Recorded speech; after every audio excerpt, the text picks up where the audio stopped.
Hi yours, last class లో మనం horizontal projectile motion theory class discuss చేసాం కదా. సో ఈ రోజు క్లాస్ లో వాటి మీద ప్రాబ్లమ్స్ డిస్కస్ చేద్దాం. సో ఫస్ట్ ప్రాబ్లం ఏమి ఇచ్చాడో చూడండి. A stone is projected horizontally with a velocity 9.8 meter per second from a tower of height 100 meters అన్నాడు. సో టవర్ 100 మీటర్స్ హైట్ నుండి హారిజాంటల్ ప్రొజెక్టైల్ మోషన్ కాబట్టి same with some horizontal velocity ux is equals to 9.8 meter per second ఇచ్చాడు. So tower height ఎంత మనకి ఇది 100 meters. Okay, so వాడు ఏమడిగాడు next, its velocity 1 second after projection is అడిగాడు. So project అయిన 1 సెకండ్ తర్వాత t is equals to 1 second తర్వాత ఆ బాడీ యొక్క వెలాసిటీ ఎంత ఉంది, మ్యాగ్నిట్యూడ్ అడుగుతున్నాడు. ఓకే, సో దానికి మనం ఒక ఫార్ములా డిస్కస్ చేసుకున్నాం, u bar plus a bar into t. So దీనికి ఫార్ములా కూడా నేను ఆల్రెడీ డిస్కస్ చేస్తాను. u i cap plus gt j cap అని నేను ఆల్రెడీ డిస్కస్ చేశాను. u అంటే ఎంత ఇచ్చాడు మనకి, magnitude 9.8, i cap plus g value 9.8 తీసుకోండి, ఎందుకంటే ఇక్కడ అన్ని కూడా డెసిమల్స్ లో ఉన్నది కాబట్టి 10 తీసుకోవద్దు. 9.8 ఇంటూ టైం వాల్యూ ఎంత ఇచ్చాడు, 1 సెకండ్ తర్వాత కదా వాడు అడుగుతున్నాడు. So 1 j cap, so 9.8 i cap plus 9.8 j cap వచ్చింది. సో మ్యాగ్నిట్యూడ్ కావాలి కాబట్టి మాడ్యులస్ అప్లై చేస్తే మ్యాగ్నిట్యూడ్ వచ్చేస్తుంది.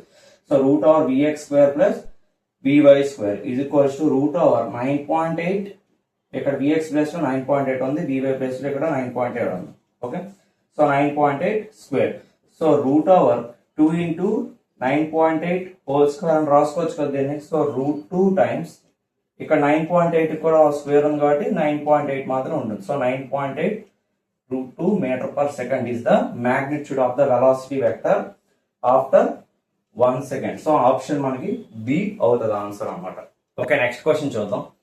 The height and width of each step of a staircase are 20 centimetre and 30 centimetre respectively అన్నాడు. సో స్టేర్ కేస్ ఒకటి draw చేసుకుందాం. So ఇది first step, third, 4, 5 steps అన్నాడు కదా. సో ఇది 5th స్టెప్. సో ఒక బాల్ అన్నది రోల్ అవుతూ వస్తుంది. ఓకేనా, సో రోల్ అవుతూ వచ్చిన తర్వాత top of a stair with horizontal velocity v అని చెప్పాడు. v అనే వెలాసిటీతో హారిజాంటల్ డైరెక్షన్ లో రోల్ అవుతూ వస్తుంది and it's the 5th step అన్నాడు. సో ఈ పర్టికులర్ పాయింట్ ఏదైతే ఉందో ఈ పర్టికులర్ పాయింట్ నుండి ప్రొజెక్ట్ అయ్యి మనకి 5th స్టెప్ ఎడ్జ్ లో మనకి డ్రాప్ అవుతుంది అని చెప్పాడు. ఓకే, ఇది మనకి trajectory of the ball. So మనకి ఇప్పుడు magnitude of velocity v of the final velocity vector, okay, initial velocity vector v value అడుగుతున్నాడు. ఓకే, సో కంప్లీట్ గా మెన్షన్ చేసింది ఏంటి, a ball rolls off the top of a stair with horizontal velocity v అన్నాడు. So horizontal velocity v అనే వెలాసిటీతో travel చేసింది కదా. So అది మనకి ఎంత వెలాసిటీతో ప్రొజెక్ట్ అయితే మనకి 5th స్టెప్ కి రీచ్ అవుతుంది అని క్వశ్చన్ అడుగుతున్నాడు. సో ఇప్పుడు మనకి దీన్ని బట్టి మనం సాల్వ్ చేద్దాం. సో మనకి ఇప్పుడు హైట్ ఆఫ్ ద ప్రొజెక్షన్ మనకి ఎంత హైట్ నుండి, గ్రౌండ్ నుండి ఎంత హైట్ నుండి ప్రొజెక్ట్ చేస్తున్నాడు, హైట్ వాల్యూ క్యాలిక్యులేట్ చేద్దాం. సో ఆల్రెడీ డైమెన్షన్స్ ఇచ్చాడు. Height and width of each step of a staircase అంతా 20 సెంటీమీటర్స్ 30 సెంటీమీటర్స్ అన్నాడు. సో ఓకే, హైట్ మనకి 20 సెంటీమీటర్స్, విడ్త్ 30 సెంటీమీటర్స్. సో ఎన్ని టైమ్స్ ఇది 1 2 3 4 5 టైమ్స్ కాబట్టి ఓకే, ఇక్కడ నుండి ఇక్కడ వరకు మనకి ఇప్పుడు ఏమవుతుంది, 5 ఇంటూ 30 150 సెంటీమీటర్స్ అవుతుంది. హైట్ ఏమవుతుంది, అగైన్ 1 2 3 4 5 టైమ్స్ కాబట్టి 5 ఇంటూ 20, సో 100 సెంటీమీటర్స్ అన్నది మనకి height of the staircase అవుతుంది. సో ఇప్పుడు మనం ఇనిషియల్ వెలాసిటీ ఎంత వెలాసిటీతో మన ఫస్ట్ పాయింట్ ఆఫ్ ప్రొజెక్షన్ ఎంత వెలాసిటీతో ప్రొజెక్ట్ అయిందో ఆ వెలాసిటీ మనం క్యాలిక్యులేట్ చేయమంటున్నాడు కదా. సో క్యాలిక్యులేట్ చేద్దాం. సో ఇది కావాలి అంటే మనకు ఫార్ములా ఉంది, రేంజ్ కి ఫార్ములా ఆల్రెడీ మనం చెప్పుకున్నాం, u ఇంటూ t. సో ఇక్కడ ua మనకి మ్యాగ్నిట్యూడ్ అంతా b ఇచ్చాడు. So next range value already మనకు known value 150 centimetres is equals to v అనే వెలాసిటీ మనం క్యాలిక్యులేట్ చేయాలి. టైం కి మనకు ఫార్ములా డెరైవ్ చేసుకున్నాం. టైమ్ ఆఫ్ డెసెంట్ కి నేను హారిజాంటల్ ప్రొజెక్టైల్ కి నేను ఆల్రెడీ డెరైవ్ చేసి చెప్పాను, root over 2h/g. So 150 is equals to v into root over 2 into h value అంతా 100 బై g వాల్యూ మనకి ఎంత తీసుకోమన్నాడు, 10. ఓకే, సో ఇది 10 మనం తీసుకోకూడదు, అన్ని కూడా ఇక్కడ సెంటీమీటర్స్, ఇది సెంటీమీటర్స్ కాబట్టి ఇది కూడా సిజిఎస్ యూనిట్స్ లో ఎంత తీసుకోవాలి, 1000 తీసుకోవాలి. 980 సెంటీమీటర్ పర్ సెకండ్ స్క్వేర్, ఇది 9.8 తీసుకుంటే సో దాన్ని మనం అప్రాక్సిమేట్ గా 1000 అని కన్సిడర్ చేద్దాం. So 2 zeros cancel. So remaining మనకి ఏముంది, 2 1s 2 5 టైమ్స్ కదా. సో ఇప్పుడు మనకి ఏమొస్తుంది, v is equals to 150√5 centimetre per second వస్తుంది. ఇది నువ్వు మీటర్స్ లో మార్చుకుంటే ఎంత అవ్వాలి, 1.5√5 మీటర్ పర్ సెకండ్ వస్తుంది. ఇది మనకి magnitude of the initial velocity of the rolling ball. So మనకి ఇప్పుడు ఆప్షన్స్ ఏమవుతుంది ఇందులో మనకి 1.5√5 కదా. So option C is the answer. Okay, next question చూద్దాం. A fighter plane flying horizontally at an altitude of 2 kilometers with a speed of 540 kmph అన్నాడు. Okay, ఒక fighter plane horizontal direction లో విత్ సమ్ వెలాసిటీ 540 kmph అన్నాడు. So మనకి ఇది metre per second లో convert చేయాలి అంటే మన కన్వర్షన్ 5/18 తో మల్టిప్లై చేయాలి. 18 30 టైమ్స్ అవుతుంది కాబట్టి ఇది 150 మీటర్ పర్ సెకండ్ తో ట్రావెల్ చేస్తుంది. ఇది మనకి అసైన్స్. సో మనకి over head and anti aircraft gun. So కింద ఆల్రెడీ ఒక యాంటీ ఎయిర్ క్రాఫ్ట్ గన్ అన్నది మనకి ఎరెక్ట్ చేసి పెట్టుకున్నారు. Okay, so anti aircraft gun ఒకటి ఉంది. సో అది ఒక బుల్లెట్ ని ఫైర్ చేసిందని చెప్తున్నాడు. It the gun can fire a bullet at the muzzle speed of 500 metre per second. At what angle with the vertical the gun should fire the bullet so that the bullet hits the plane. So ఇలా వెళ్తున్నప్పుడు fighter plane ఇలా వెళ్తున్నప్పుడు దీని నుండి some velocity తో, ఇది v dash అనుకుందాం, ఎంత వెలాసిటీతో మనకి బుల్లెట్ ఫైర్ అవుతుంది, 500 metre per second. So 500 metre per second తో మనకి మజిల్ స్పీడ్ తో మనకి ఇక్కడ బుల్లెట్ ఫైర్ చేస్తున్నప్పుడు ఫైటర్ ప్లేన్ కి విత్ రెస్పెక్ట్ టు వెర్టికల్ ఎంత యాంగిల్ తో అది మనకి ఫైర్ చేస్తే ఆ బుల్లెట్ అన్నది మనకి కంప్లీట్ గా ఫైటర్ ప్లేన్ కి కాంటాక్ట్ లోకి వస్తుంది అని అడిగాడు. సో మనకి ఇక్కడ ఎంత యాంగిల్ తో విత్ రెస్పెక్ట్ టు వెర్టికల్ ఎంత యాంగిల్ తో ఈ యాంటీ ఎయిర్ క్రాఫ్ట్ గన్ మనం ఎరెక్ట్ చేసుకోవాలి. ఓకే, సో ఎరెక్ట్ చేయాలి అనేది మనకి ఇక్కడ కాన్సెప్ట్ అడుగుతున్నాడు. సో ఇప్పుడు మన కాంపోనెంట్స్ మనం రిజాల్వ్ చేసుకోవాలి. సో ఇది థీటా కాబట్టి ఇది ఏమవుతుంది, 90 మైనస్ థీటా. సో ఇది v డాష్ y కాంపోనెంట్, ఇది v dash x component. So ఇప్పుడు మనం ఏం చేద్దాం అంటే ఇప్పుడు concept let the plane and bullet meet at some time t. Okay, so ఈ ప్లేన్ అలానే నెక్స్ట్ బుల్లెట్ ఫైర్ చేసిన bullet, okay, anti aircraft gun fire చేసిన బుల్లెట్ రెండు కూడా ఒక టైం టీ దగ్గరికి మీట్ అవుతాయి అని అనుకున్నాం. ఓకే, సో ఈ రెండు కూడా మనం ఏం చేద్దాం అంటే సేమ్ పాయింట్ ఆఫ్ ప్రొజెక్షన్ నుండే మనకి స్టార్ట్ అయ్యాం అనుకున్నాం. ఓకే, సో అక్కడ నుంచి స్టార్ట్ అవుతున్నప్పుడు రెండు కూడా ఒక టీ టైం కి సేమ్ డిస్టెన్స్ ట్రావెల్ చేస్తాయి కదా. సో ఇది నేను పర్పెండిక్యులర్ డ్రాప్ చేస్తాను గ్రౌండ్ కి. సో ఇది అంత డిస్టెన్స్ అయితే ట్రావెల్ చేస్తుందో ఇది కూడా సేమ్ బుల్లెట్ కూడా సేమ్ హారిజంటల్ యాక్సిస్ మీద సేమ్ అంతే డిస్టెన్స్ కూడా ట్రావెల్ చేస్తుంది కదా. సో దాని ప్రకారంగా మనం ఏం రాసుకోవచ్చు condition, distance travelled by plane is equals to distance traveled by bullet in horizontal plane. ఈ హారిజంటల్ ప్లేన్ ఎందుకు రాశాను, మనం కాంపోనెంట్ రిజాల్వ్ చేసుకోవాలి విత్ సమ్ ఇంక్లినేషన్ వెర్టికల్ తో సమ్ ఇంక్లినేషన్ థీటా యాంగిల్ తో మనం ఈ యాంటీ ఎయిర్ క్రాఫ్ట్ గాని మనం ఎరెక్ట్ చేసుకున్నాం. ఓకే, గ్రౌండ్ మీద. కాకపోతే మనం ఏం చేయాలి, దాన్ని రిజాల్వ్ చేసుకోవాలి. ఎక్స్ కాంపోనెంట్ రిజాల్వ్ చేసుకుంటే సో హారిజంటల్ యాక్సిస్ లో మనకి ఎక్స్ యాక్సిస్ లో ఎంత వరకు అయితే ఆ టైం టీ లో ఈ యాంటీ ఏది ఫైటర్ ప్లేన్ కదా, ఫైటర్ ప్లేన్ ఎంత డిస్టెన్స్ ట్రావెల్ చేస్తుందో సేమ్ మనకి ఇక్కడ బుల్లెట్ కూడా సేమ్ ఎక్స్ యాక్సిస్ లో అంతే మనకి డిస్టెన్స్ ట్రావెల్ చేస్తుంది. అప్పుడు మనకి టీ టైం కి రెండు కూడా కాంటాక్ట్ లోకి వస్తాయి. సో ఇప్పుడు మనం ఈ ఫార్ములా యూజ్ చేసుకొని క్యాలిక్యులేట్ చేసుకోవచ్చు. Distance travelled by the plane ఏమవుతుంది, ప్లేన్ యొక్క స్పీడ్ ఇంటూ టైం టీ. అలాంటి distance travelled by the bullet in horizontal plane ఏమవ్వాలి, V X dash component into T.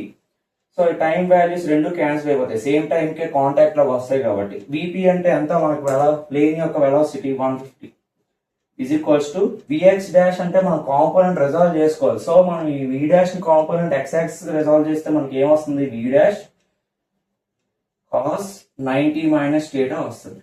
So 150 is equals to దీని యొక్క వెలాసిటీ అంత 500 cos 90 minus theta అంటే sine theta. So theta is equals to sine inverse, ఇక్కడ రాస్తాను, theta is equals to sine inverse. So ఇక్కడ zeros zeros cancel, 3 5 3 5 10. So మనకి sine inverse 3/10 వస్తుంది answer ఇక్కడ. ఓకే, దీన్ని క్యాన్సిల్ చేసుకుంటే మనకి 5 3s 5 10s అవుతుంది కాబట్టి, సో మనకు కావాల్సిన యాంగిల్ విత్ రెస్పెక్ట్ వెర్టికల్ ఎంత యాంగిల్ తో మనం మిషన్ గా డైరెక్ట్ చేసుకోవాలి అంటే sine inverse 3/10 angle. So option B is the answer. Next question చూద్దాం. A particle is projected from a height of 40 meters has shown in figure. So మనకి diagram కూడా మనకి ఇచ్చాడు క్వశ్చన్ తో పాటు.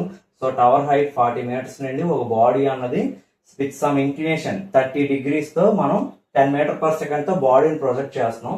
So determine the instant at which the particles direction of motion. So particle direction of trajectory draw చేసాం కదా, ఆ direction of motion ఎప్పుడు మనకి విత్ రెస్పెక్ట్ టు హారిజంటల్ ఆ వెలాసిటీ వెక్టర్ యొక్క కాంపోనెంట్ ఎప్పుడు 45 degrees అవుతుందో ఆ టైం వాల్యూ మనం క్యాలిక్యులేట్ చేయమంటున్నాడు. అంటే పాయింట్ ఆఫ్ ప్రొజెక్షన్ ఏ నుండి బి అనే పాయింట్ కి వెళ్ళేసరికి, ఓకే, సో ఎప్పుడైతే ఆ బి అనే పాయింట్ దగ్గర velocity vector with respect to horizontal తో మనకి 45 degrees లో ఉంటుందో, ఈ ట్రాజెక్టరీ ఏ నుండి బికి వెళ్తున్నప్పుడు ఎంత టైం తర్వాత ఇది 45 degrees యాంగిల్ ఉంటుంది విత్ రెస్పెక్ట్ టు హారిజంటల్ తో అన్న దగ్గర టైం వాల్యూ క్యాలిక్యులేట్ చేయమన్నాడు. ఓకే, సో అలా క్యాలిక్యులేట్ చేయాలి అంటే మనకు ఆల్రెడీ డైరెక్ట్ గా ఫార్ములా అందులోనే ఉంది. tan 45 is equals to vy/vx అనే కాంపోనెంట్ తీసుకుంటే సరిపోతుంది. సో ఇక tan 45 తీసుకున్నారు అనుకోండి, ఇది మనకి already tan alpha is equals to vy/vx అని మనకి థియరీ క్లాస్ లో డిస్కస్ చేసాం. సో అందులో మనకి సేమ్ కాంపోనెంట్స్ ఇక్కడ డ్రా చేసుకుంటే సరిపోద్ది. vx కి vy కి ఏ కాంపోనెంట్స్ వస్తుందో తీసుకుంటే సరిపోద్ది. సో ఇప్పుడు ఇనిషియల్ వెలాసిటీ వెక్టర్ యొక్క హారిజంటల్ కాంపోనెంట్ ux అవుతుంది కదా, సో అంటే 10 cos 30 అవుతుంది. ఓకే, సో 10 cos 30 అంటే √3/2. సో 5√3 అన్నది మనకి హారిజంటల్ డైరెక్షన్ అంటే vx కాంపోనెంట్ వచ్చేసింది మనకి. ux is equals to 5√3 meter/second. Just ఆ కాంపోనెంట్స్ మనం డయాగ్రామ్ నుండి క్యాలిక్యులేట్ చేసుకుంటే సరిపోతుంది. Next vy is equals to uy plus ay into t. So vy value అంతా క్యాలిక్యులేట్ చేయాలంటే మనకి y డైరెక్షన్ లో ఉండే కాంపోనెంట్స్ అన్ని కూడా తెలియాలి. సో uy వాల్యూ ఏమవుతుంది మనకి ఇక్కడ y కాంపోనెంట్ కావాలి. మళ్ళీ ఇక్కడ uy is equals to ఇది మనకి రిజాల్వ్ చేస్తే 10 sin 30 degree.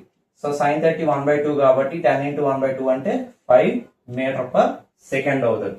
So 5 acceleration due to gravity first body అన్నది అప్వర్డ్ డైరెక్షన్ లో ప్రొజెక్ట్ చేస్తున్నాం కాబట్టి వెర్టికల్లీ అప్వర్డ్ ప్రొజెక్షన్ లో ఇది మనం ఏం తీసుకోవాలి, -10 into t. ఓకే, సో ఆ టైం వాల్యూ కదా అడిగాడు. Determine the instant at which the particles direction of motion makes an angle 45 degree with the horizontal అన్నాడు. సో బి అనే పాయింట్ దగ్గర మనకి 45 degrees విత్ ద హారిజంటల్ ఉంటుంది కాబట్టి ఏ నుండి బికి వెళ్తున్నప్పుడు ఎంత టైం పట్టిందో మనం క్యాలిక్యులేట్ చేయాలి. సో ఇది కూడా మనకు కావాల్సిన ఆన్సర్ వచ్చింది. సో ఇక్కడ అబ్జర్వ్ చేసినట్టయితే tan 45 degree అనే యాంగిల్ ఉంది కదా, ఎప్పుడైనా మనం విత్ రెస్పెక్ట్ టు హారిజంటల్ ఎప్పుడైనా మనం అప్వర్డ్ డైరెక్షన్ లో కానీ స్లోప్స్ కి తీసుకున్నాం అనుకోండి, అవి పాజిటివ్ డైరెక్షన్ లో కన్సిడర్ చేసుకోవాలి. అదే కానీ మనం ఒక ఎక్స్ యాక్సిస్ నుండి ఎప్పుడైనా మనం నెగిటివ్ డైరెక్షన్ లో కానీ మనం స్లోప్స్ క్యాలిక్యులేట్ చేసుకున్నాం అనుకోండి, అవి మనకి నెగిటివ్ తీసుకోవాలి. సో ఇక్కడ వచ్చేసరికి value tan -45 degree. So vy/vx. So tan -45 అంటే -tan 45 దీని సొల్యూషన్ అవుతుంది. ఓకే, సో నెక్స్ట్ వచ్చేసరికి vy అంత 5 - 10t/, vx కాంపోనెంట్ అంత వచ్చింది 5√3. సో tan 45 1 కాబట్టి -1 into 5√3 is equals to 5 - 10t. Okay, so ఇది మనకి -5√3 - 5 is equals to -10t. Next ఇది రెండిట్లో కామన్ గా మైనస్ ఉంది కాబట్టి మైనస్ కామన్ తీసేద్దాం. 5 అలానే 5 కూడా కామన్ ఉంది. ఓకే, -5 నే కామన్ తీసేద్దాం. √3 + 1 ఉంటుంది, రిమైనింగ్ -10t ఉంటుంది. సో 5 2 times కదా, సో దెన్ మనకి t is equals to ఎంత వచ్చింది, √3 + 1/2 seconds. This is the answer for this question. So option ఏమవుతుంది ఇందులో దీని బట్టి ప్రకారం option C is the right answer. Okay, next question చూద్దాం.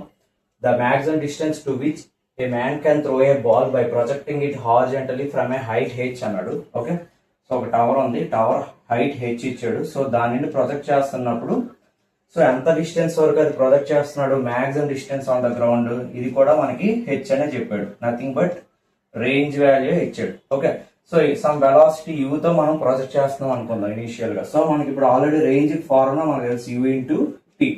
సో రేంజ్ ఎంత ఉంది మనకి వాల్యూ h, u వాల్యూ మనకు తెలియదు, అలానే t వాల్యూ మనకు తెలుసు. మళ్ళీ 2h/g అనేసి టైమ్ ఆఫ్ డెసెంట్ కి నేను ఆల్రెడీ ఫార్ములా డిస్కస్ చేసుకున్నాను. So squaring on both sides చేస్తే u² అలానే h² ఇంటూ 2h/g వస్తుంది. ఇక్కడ h ఇక్కడ ఒక h క్యాన్సిల్ అయిపోతే u is equals to gh/2 under root ఉంటుంది ఇనిషియల్ వెలాసిటీ. సో వాడు అడిగింది ఏంటంటే సేమ్ మళ్ళీ అతను వెర్టికలీ డైరెక్షన్ లో అప్వర్డ్ ప్రొజెక్షన్ చేస్తే ఎంత డిస్టెన్స్ వరకు పైకి విసరగలడు అని అడిగాడు. ఓకే, సో మనకి ఇప్పుడు అప్వర్డ్ ప్రొజెక్షన్ కావాలి. సో మనకి మాక్సిమం హైట్ ఫార్ములా మనకి తెలుసు. వెర్టికల్ అప్వర్డ్ బాడీకి మనం ఆల్రెడీ మనం మాక్సిమం హైట్ ఫార్ములా డిస్కస్ చేస్తాం u²/2g అని. ఓకే, సో u వాల్యూ ఎంత ఉంటుంది మనకి ఇక్కడ gh/2/2g. ఈ రెండు క్యాన్సిల్ అయిపోతే మనకి ఏమొచ్చింది h/4. సో మాక్సిమం హైట్ ఎంత హైట్ వరకు వాడు వెర్టికల్ అప్వర్డ్ ప్రొజెక్షన్ చేయగలడు h/4. ఇది ఈ రోజు మన క్లాసెస్ కి ప్రాబ్లమ్స్. సో నెక్స్ట్ క్లాస్ లో మనం body projected from an inclined plane కోసం డిస్కస్ చేద్దాం థియరీ క్లాస్ లో. Thank you for watching.